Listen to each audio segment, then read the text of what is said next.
bien. Tout à l'heure, lors du premier live que nous avons inauguré sur notre chaîne YouTube, il y avait un petit problème de lumière. On va on va baisser la lumière et vous allez me dire si tout va bien. Voilà. Parce que la magie du live, la magie du live, c'est quelque chose d'un peu unique. On va enlever la lumière et on va voir. Je crois que c'est beaucoup mieux sans lumière. J'ai l'impression, c'est beaucoup mieux sans lumière. Est-ce que vous allez bien? Est-ce que vous m'entendez? Est-ce que vous m'écoutez? J'espère, Yajma'a, que vous allez me recevoir bien comme il se doit. Nous sommes toujours sur notre chaîne YouTube et nous allons commencer dans pas longtemps un live important sur une information exclusive qui vient de nous parvenir. أهلا وسهلا مرحبا بكم يا جماعة الخير.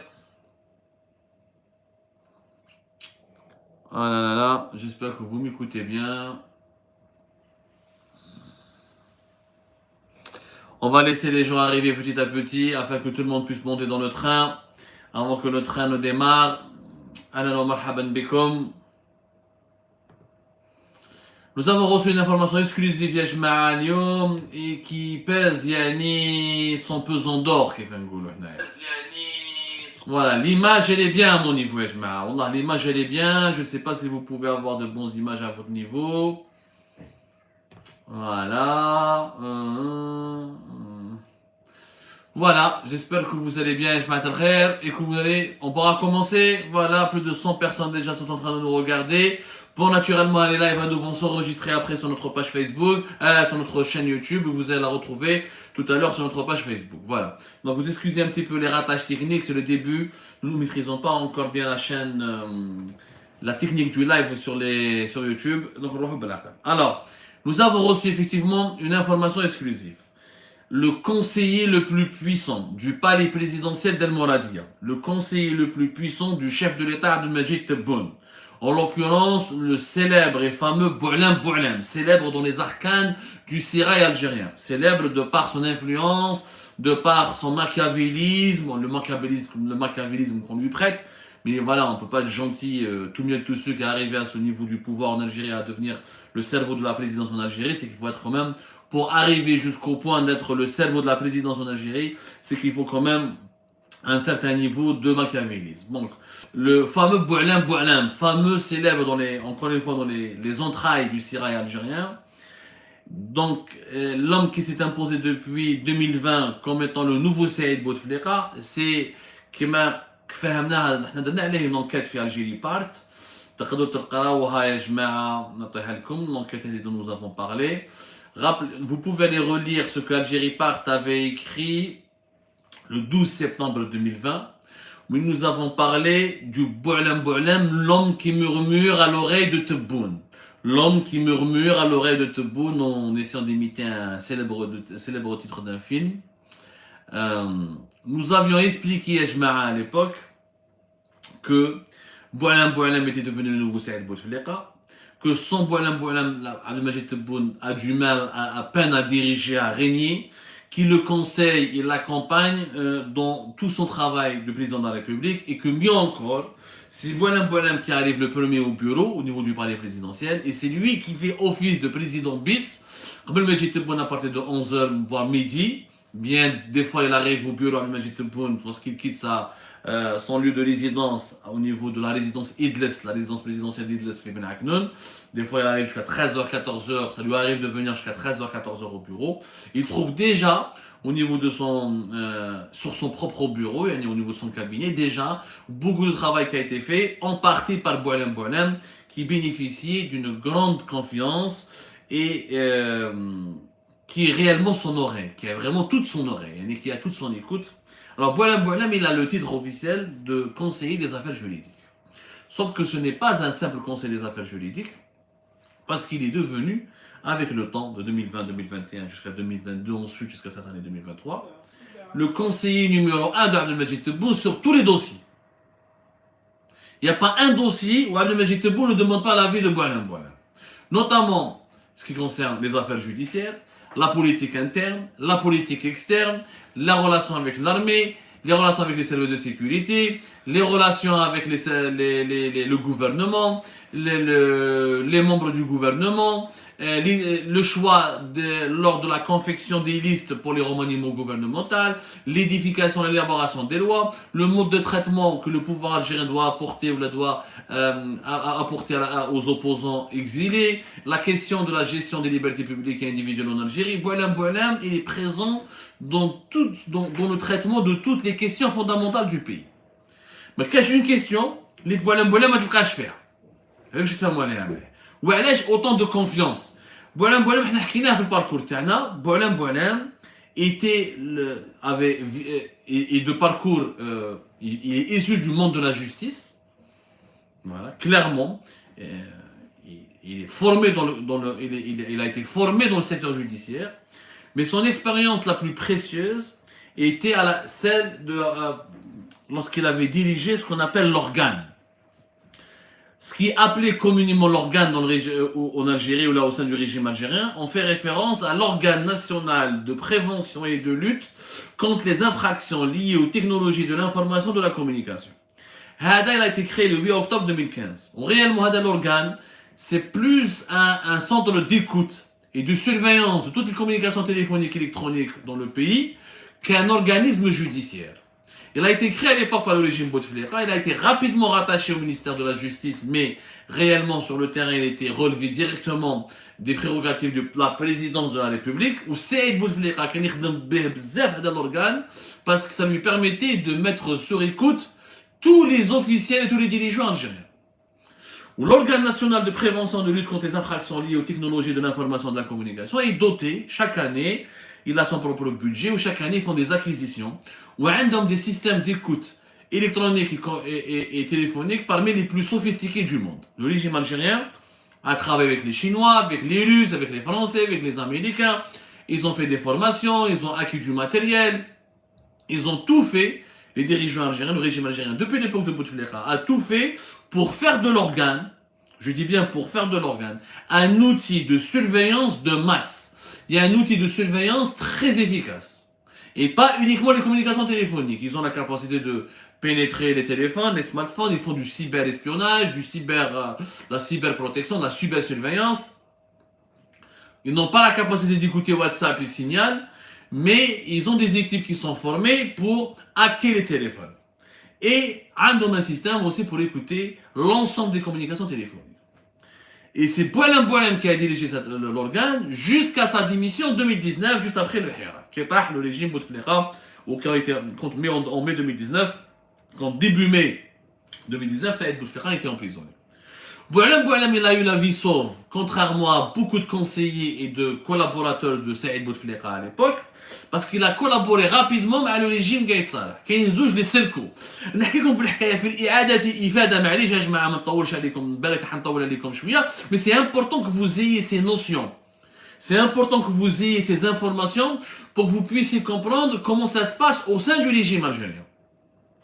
Puis تفهموا les rapports de force et les identités et l'évolution de chaque clan par rapport à un autre, et pour que vous puissiez comprendre comment le régime fonctionne de l'intérieur et qui décide de quoi et qui détient réellement le pouvoir. À l'époque, les Kano, les Aounou, directement, ils ont senti le vent tourner, ils ont directement trahi Saïd Bouteflika après lui avoir été fidèle pendant des années. Ils ont plus trahi le clan Bouteflika que Saïd Bouteflika. Parce que le clan Bouteflika, il était divisé en deux. Les amis de Saïd et les amis de Abdelaziz, le président. Abdelaziz, qui ont été tombé malade, est devenu vraiment impotent et inconscient à partir de 2018. Ne pouvait, ses amis, les collaborateurs qu'il avait lui-même choisis pour les prendre avec lui au sein du palais présidentiel Mouradia, ont été éjectés petit à petit par le clan Saïd Bouteflika. Saïd Bouteflika, qui à partir de 2015-2016, il a commencé à prendre de l'importance au sein du régime, et son frère lui a délégué énormément de missions pour diriger l'État, et Saïd Bouteflika s'est entouré, a commencé à choisir ses propres conseillers, ses propres collaborateurs. Boualem, كان يخدم بزاف مع سعيد بوتفليقه مي دار على سعيد بوتفليقه مع الاخر مع un ancien secrétaire particulier تاع بوتفليقه اللي هو محمد رقاب qui lui n'a jamais aimé سعيد بوتفليقه et سعيد بوتفليقه ne l'a jamais aimé mais هو كان يتفاهم بزاف مع عبد العزيز بوتفليقه وسعيد بوتفليقه غير عبد العزيز بدا يطيح مريض son frère commence à tomber malade, il a enlevé le secrétaire particulier اللي هو محمد رقاب, il l'a écarté, il a une voie de garage pour la présidence, ما حاولوش من la présidence parce que خو عبد العزيز وصاه عليه Mohamed Rgab a une histoire كبيرة حكيناها. Il était proche de la maman de Bouteflika اللي كان يقضي لها زمان الحجة وكذا وملي مات بوتفليقة وصاتو عليه وداتو معاه هو داه معاه لا بريزيدونس ردوا لو سكرتير بارتيكولي تاعو Bouteflika était très proche de sa mère. C'est une longue histoire que nous avons déjà racontée. Retrouvez l'archive تاعنا l'archive de nos émissions وكاش نهار نديرو عليكم un livre ou une émission complète mais je pense préparer un livre qui racontera un petit peu la genèse et la chronologie de certains événements secrets qui se sont déroulés au sein du régime, au sein des salons, dans les salons du régime algérien, les salons secrets. Alors, Boualem, qui est le l'organe, qui est Mohamed Rgab, ils ont collaboré avec les proches de Gaye Saleh, et Gaye Saleh les a épargnés, mais ils ne sont pas dès que les élections présidentielles de décembre 2019, Boualem est originaire de Ain Safara, il est âgé maintenant de presque 70 ans, il connaît bien Tebboune, ou Tebboune, ils sont dans la même région. Tebboune Mchria, Ain Safara, c'est la même région. La fameuse région Amol Bayef. Quand Tebboune est devenu président, rapidement il a fait appel à Boualem, parce que Tebboune était malicieux, intelligent, il sait que Boualem c'était l'un des connaisseurs les plus fins et les plus avancés du régime algérien, et comme lui il avait dirigé l'organe, le fameux organe des écoutes électroniques et téléphoniques, il a voulu le récupérer pour qu'il puisse l'accompagner et l'aider à instaurer son pouvoir. C'est ce que Boualem avait fait. Et la première chose que Boualem avait fait était de convaincre et de persuader, de presser Tebboune de récupérer l'organe. Parce que Gaye Saleh, en mai-juin 2019, il a enlevé à l'organe des prérogatives de la présidence ou sous l'autorité du ministère de la Défense nationale. Qui j'ai Tebboune, d'ailleurs un nouveau décret, dans la Théolcom. Il y a eu un nouveau décret, l'INDER en 2020. وهذا le décret en 2020 où c'est le décret présidentiel numéro c'est le décret présidentiel, attendez-moi, juste le décret présidentiel, voilà, le décret présidentiel numéro 20-183 du 13 juillet 2020 portant réorganisation de l'organe national de prévention de lutte contre les infractions liées aux technologies de l'information et de la communication. Et dans ce décret, le Abdelmajid Tebboune remet l'organe, le fameux organe qu'on va appeler tout couramment l'organe des écoutes téléphoniques et électroniques, sous l'autorité de la présidence. L'armée ou à la présidence. C'est à partir de ce moment-là, les Boualem a commencé à devenir une cible pour les lobbies médiatiques, les clans et les médias, les youtubeurs, les activistes, les lobbies médiatiques qui étaient proches du clan de l'état-major de l'AMP et de celui de Saïd Chengreha. Parce que Saïd Chengreha et l'état-major de l'AMP, comme les renseignements militaires et les autres appareils sécuritaires, n'ont jamais accepté, n'ont jamais supporté ou la toléré le fait que l'organe des écoutes électroniques et téléphoniques échappe à leur pouvoir, il soit uniquement sous le contrôle de la présidence. Mais dès juillet 2020, Boualem a acquis une autre dimension et il est devenu le véritable patron de la présidence et du pouvoir algérien et comme étant le nouveau Saïd Bouteflika. Parce que grâce à cet organe, il pouvait écouter tout le monde, il pouvait avoir l'information, ou tellement il inspirait la peur à ses adversaires. Je ne fais mon blé. Ou là, même des généraux, des officiers supérieurs de l'armée, des officiers supérieurs des services de renseignement, des hauts responsables de la police et de la gendarmerie nationale, tellement ils khafoument les écoutes, ils khafoument la puissance de l'organe, lors de leur réunion, ils taffouent les téléphones, ou ils a caché leur téléphone, pour ne laisser aucune trace. Parce que Boualem traquait tout le monde, écoutait tout le monde, il profitait de ces systèmes d'écoute pour avoir l'information, pour anticiper les coups de ses adversaires et pour donner à Abdelmajid Tebboune la véritable information qui lui permettait d'agir pour anticiper les réactions et l'attitude, ou là les pensées, ou là les intentions de l'état-major de l'AMP ou là des autres responsables des services de sécurité. Et c'est comme ça qu'Abdelmajid Tebboune a compris que ou a fait de Boualem l'un de ses conseillers les plus influents, ou là son bras droit. Parce que c'est grâce à lui qu'il pouvait neutraliser ou avoir des informations utiles et précieuses sur ses adversaires. Qui est Abdelmajid Tebboune, ou l'Allemagne, rappelez-vous l'épisode de sa maladie à partir de septembre 2020, quand il a été évacué fin septembre 2020, début octobre, vers l'Allemagne pour être hospitalisé, pour subir un traitement intense, afin de soulager ses souffrances. En raison des formes les plus graves de la Covid-19 qui rongeait son corps. Rappelez-vous, il était absent pendant 6 mois, de pratiquement fin septembre 2020 jusqu'à fin février 2021. Celui qui dirigeait à l'époque la présidence, c'était Boualem. Celui qui permettait à Abdelmajid Tebboune de ne pas perdre le pouvoir, c'était Boualem. Celui qui continuait à transmettre des données et des rapports depuis Alger vers l'Allemagne, celui qui faisait le va-et-vient régulièrement entre l'Allemagne, Berlin et Cologne, notamment Berlin et Alger, à bord d'un avion de la présidence, le fameux GLAM, un avion officiel de la flotte officielle de la présidence algérienne, c'était Boualem Boualem. C'est Boualem Boualem qui a empêché les détracteurs et les adversaires de Tebboune de l'enlever durant la crise de la Covid-19. Même le Saïd Chengreh n'a pas montré beaucoup d'enthousiasme, il n'a pas montré beaucoup d'entrain pour ou de l'intérêt pour enlever Tebboune, mais il y avait beaucoup de pression dans l'état-major de l'ANP, les services secrets, les services d'autres appareils militaires ou d'autres directions du ministère de la Défense nationale, mais chez Nahou, Abdelmajid Tebboune, profitant de sa maladie, parce qu'il était trop absent. Et comme il n'était pas populaire, ou le Hirak était toujours en force à l'époque, et le retour du Hirak en février 2021 a été d'ailleurs une gifle pour le clan, pour le système Tebboune, ça a été très très difficile pour eux de le gérer. Donc, Abdelmajid Tebboune avait vécu, il était en sursis entre septembre 2020 et fin février 2021. Mais Boualem Boualem a réussi à le conserver, a réussi à lui conserver, il a protégé la baraque, comment on peut le, il a veillé sur la baraque, il a veillé sur la maison. C'est lui qui a protégé la maison.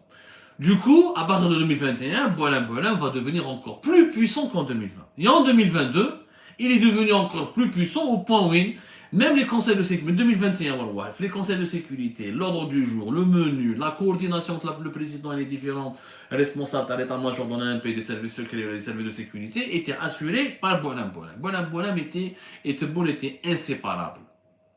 Ils le sont encore un peu. Nous sommes en 2023.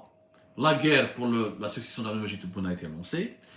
Certains cercles du régime algérien sont hostiles au deuxième mandat, d'autres lui sont acquis à Tebboune.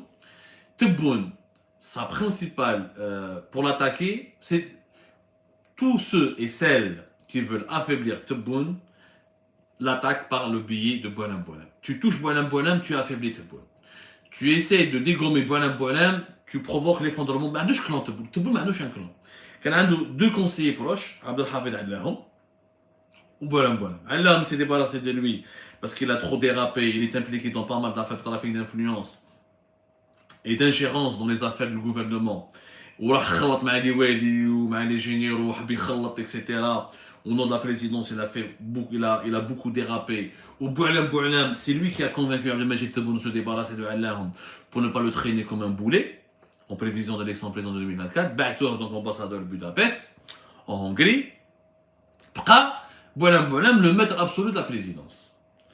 Ou les hommes Khaled Tebboune, Mohamed Tebboune, Tebboune a d'autres amis, a d'autres relais, mais personne d'entre eux n'a l'influence, ni le prestige, ni l'écoute du président, que comme Boualem Boualem. Boualem Boualem, il s'est assuré d'une emprise totale et absolue. Maintenant, depuis l'année 2023, il y a eu beaucoup de rumeurs.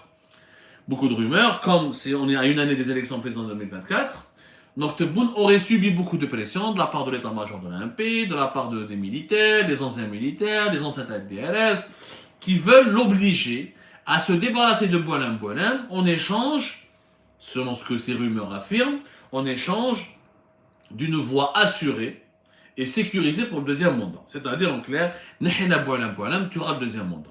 Moi, je ne crois pas du tout à ces rumeurs. Ces rumeurs sont infondées, ils n'ont aucun sens, et c'est que de la pure manipulation. Qui veut Tebboune, il enlève son bras droit. Celui qui lui a permis de rester au pouvoir et de diriger le pays lorsqu'il était malade et hospitalisé en Allemagne. Celui qui lui a ramené l'organe sécuritaire le plus puissant du pays, à savoir l'organe des écoutes téléphoniques et des communications électroniques. Celui qui le conseille dans tous les dossiers. Celui qui lui a permis d'avoir de l'emprise, quelque part, et de l'avance sur les services de sécurité et sur de nombreux appareils sensibles de l'armée. Celui qui lui permet d'avoir un rapport équilibré avec l'état-major de l'ANP.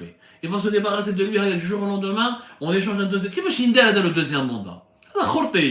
C'est des manipulations. Boualem Boualem n'a qu'un deuxième mandat d'Abdelmajid Tebboune. C'est son principal cerveau, c'est son principal bras droit. C'est son coffre-fort, les secrets de Tebboune, les orientations de Tebboune, la vision que Tebboune veut produire pour l'avenir de l'Algérie est écrite en partie par les mains et par les bras de Boualem Boualem. C'est un homme qui lui est très nécessaire. Mais la pression, Il y a énormément de pression sur Boualem. Il est attaqué. L'état-major de l'ANP ne comprend pas sa présence au Conseil des Fléaux, les membres, les réunions du Conseil de sécurité. Et ça, Kharjoulou des affaires. Il a été même Boualem. Rappelez-vous ce que Algérie Part avait écrit, 2021-2022. Tout un réseau d'officiers comploteurs, les fameux officiers comploteurs, le réseau d'adis officiers de la DCSA, la Direction centrale de la sécurité de l'armée, le renseignement militaire et le renseignement extérieur, la DDSE, la Direction de la documentation de la sécurité extérieure, un réseau d'une dizaine de ces officiers a été démantelé, arrestation, perquisition, parce que ces officiers détournaient des informations et voulaient manipuler des enquêtes du renseignement militaire pour les orienter contre Boualem, le conseiller d'Al-Majid Tebboune. Ils ont d'ailleurs utilisé un lobby médiatique, un YouTuber installé à Londres pour attaquer Boualem, pour l'affaiblir, pour le discréditer, pour l'obliger Tebboune à se débarrasser de Boualem. Le réseau des officiers comploteurs qui était dirigé par le colonel Omar, le frère de l'ex-patron de la DCSA, le général-major Sedali Ouelzmeli, avait pour principal objectif de affaiblir Tebboune en se débarrassant, en neutralisant Boualem, ensuite de placer à la tête de services de sécurité ou des directions les plus centrales, les plus névralgiques de l'armée, leurs proches, les membres de leur clan, leurs alliés, afin de ensuite peser sur le choix du futur président en 2024. Une enquête a été confiée avec Boualem avait riposté, une enquête avait été confiée à la DGSI, Direction Générale de la Sécurité Intérieure, et c'est la direction, la Kazan Antal, le centre opérationnel, le centre principal des opérations d'Antal à la DGSI qui avait mené l'enquête et qui a démantelé ce réseau et qui a permis son emprisonnement. Et dans ses membres croupissent en ce moment à la prison militaire de Blida. Mais ça n'a pas suffi. Ça n'a pas suffi puisque malheureusement, pour Boualem, les coups continuent à pleuvoir et beaucoup de membres de l'état-major ou là des clans, où on prête même des intentions hostiles à Saïd Chengriha, on lui prête des intentions hostiles vis-à-vis de Boualem, et le lobbying et le militantisme anti-Boualem, parce que le régime algérien, notamment dans sa nouvelle composante, notamment l'armée, reste traumatisé par la figure de Saïd Bouteflika. Saïd Bouteflika était une figure traumatisante, ce petit bonhomme, frère du président, qui de 2015-2016 il est devenu le président bis par exemple de l'Algérie et qui commandait l'armée, qui avait plus de pouvoir que l'armée, plus de pouvoir que les services secrets, et qui dirigeait tout le pays, qui ordonnait, qui donnait des instructions. La figure de Saïd Bouteflika faisait énormément peur. Elle a beaucoup traumatisé notamment l'armée, et l'armée algérienne, comme les autres composants du pouvoir algérien, ne veulent plus avoir affaire à un autre Saïd Bouteflika, c'est-à-dire un pouvoir, quelqu'un qui détient un pouvoir occulte, non constitutionnel, et c'est lui qui fait bouger le président, et ce qui limite leur influence, ce qui limite leur propre influence, et l'influence de l'état-major, des services secrets, ou des autres services de sécurité, ou des autres composantes du pouvoir algérien sur la personne du président. Donc tout le monde a intérêt à se débarrasser de Boualem. Sauf que Boualem, qu'est-ce qui s'est passé cette dernière semaine? Je ne sais pas. Tout ce que je sais, c'est qu'il a fait un malaise. Il a eu une crise, et que depuis pratiquement 48 heures, il est hospitalisé à la clinique des Glycines, qui est un établissement hospitalier qui relève de la Direction Générale de la Sûreté Nationale, à la police algérienne. La police algérienne, elle a 3 ou 4 hôpitaux, maintenant l'hôpital des Glycines, je pense. Ils ont 3 établissements, 3 ou 4 établissements, et ce sont des hôpitaux qui sont gérés par la police, où les policiers sont censés se soigner là-bas. Et Boualem, à la suite de son malaise, il est hospitalisé là-bas, et d'après nos informations, son état de santé est assez préoccupant. Il n'est pas grave, mais il est préoccupant. Il souffre, il est vraiment souffrant, et ses capacités physiques sont très réduites. Beaucoup de sources proches de Boualem craignent pour son avenir, et elles ont peur qu'il va mettre du temps pour se relever, pour se remettre sur pied et retrouver son poste de travail au niveau de la présidence.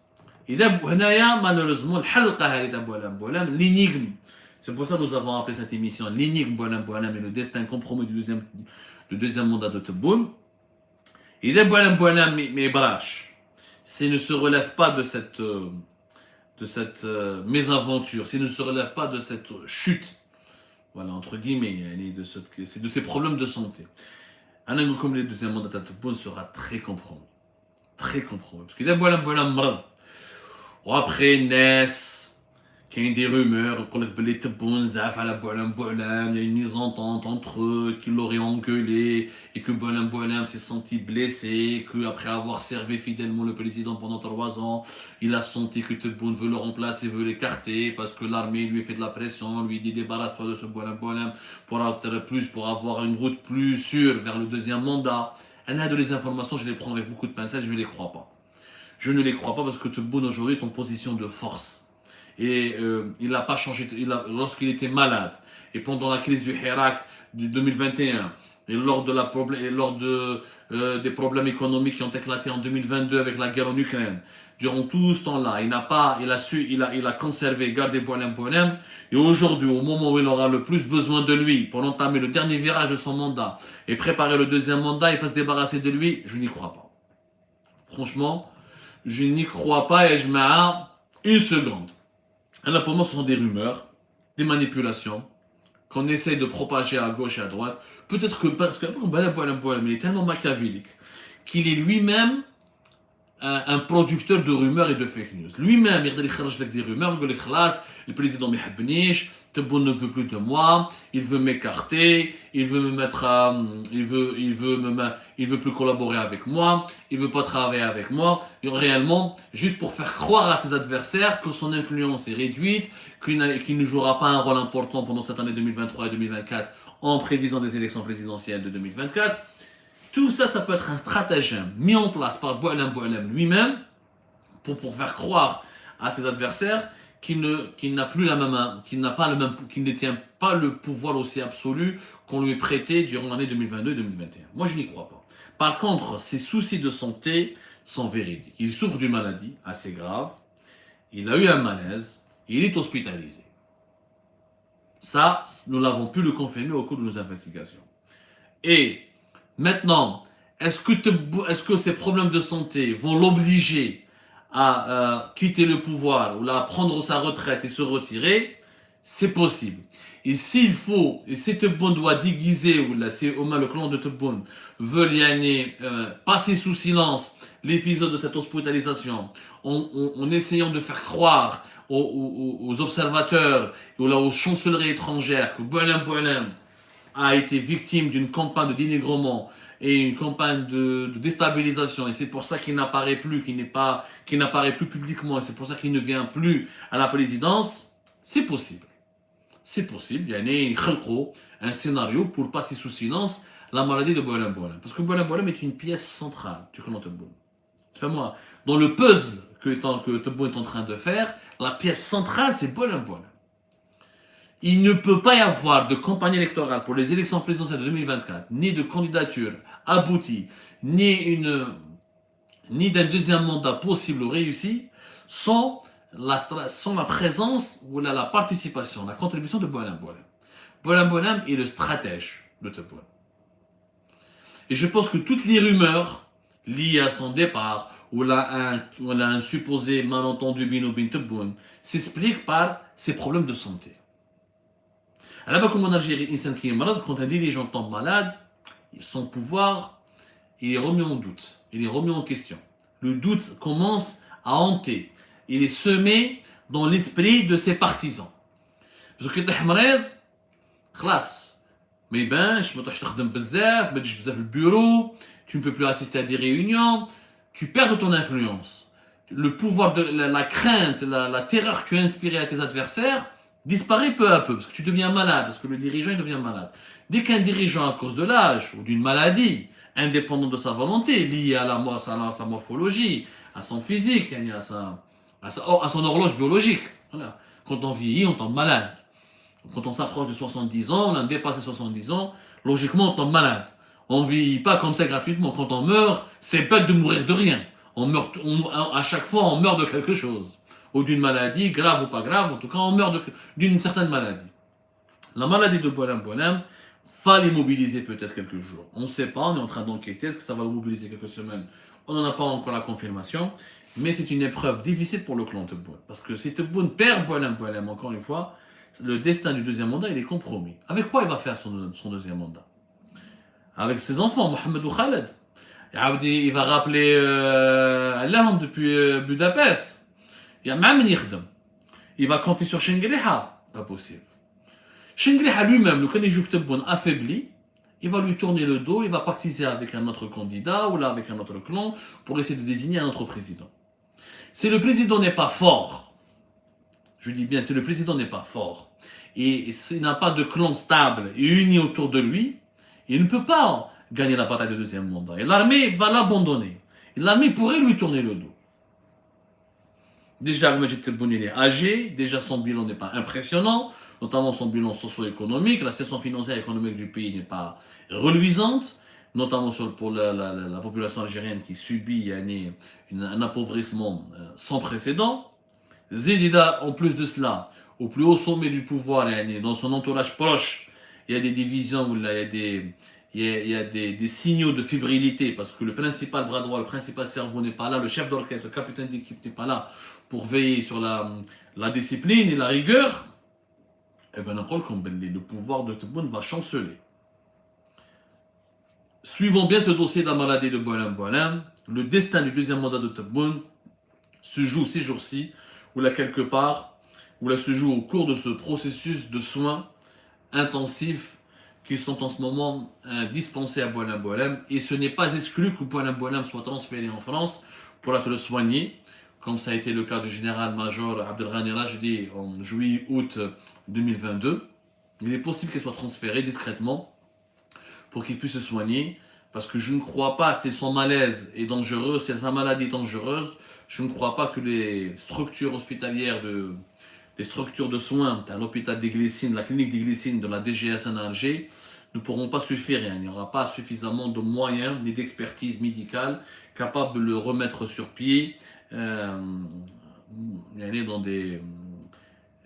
dès que cela soit possible, en un temps record. Ça ne va pas être possible. Il est possible qu'il sera vraiment, il faut vraiment surveiller ce dossier. S'il a été évacué à l'étranger, cela signifiera beaucoup de choses. Cela va signifier beaucoup de choses.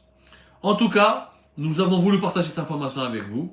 Le principal conseiller, le bras droit d'Abdelmajid Tebboune, hospitalisé après un malaise, hospitalisé au niveau de la clinique des Glycines de la police algérienne à Alger.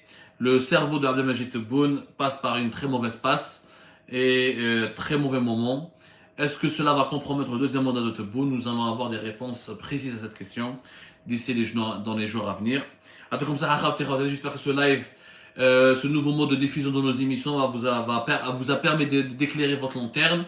N'hésitez pas à nous envoyer des questions. Tout à l'heure, on a partagé sur notre page Facebook un post dans lequel nous vous invitons à nous poser, à préparer vos questions, des questions plus ou moins précises. Et nous allons vous répondre, Inch'Allah, ce soir dans un nouveau live. D'ici là, mangez bien et bon dîner si vous allez dîner, ou là, bonne rentrée si vous venez de rentrer après les embouteillages, après avoir souffert des embouteillages interminables d'Alger. Et bonne soirée pour celles et ceux qui ont terminé leur journée de travail et qui s'installent confortablement dans leur salon.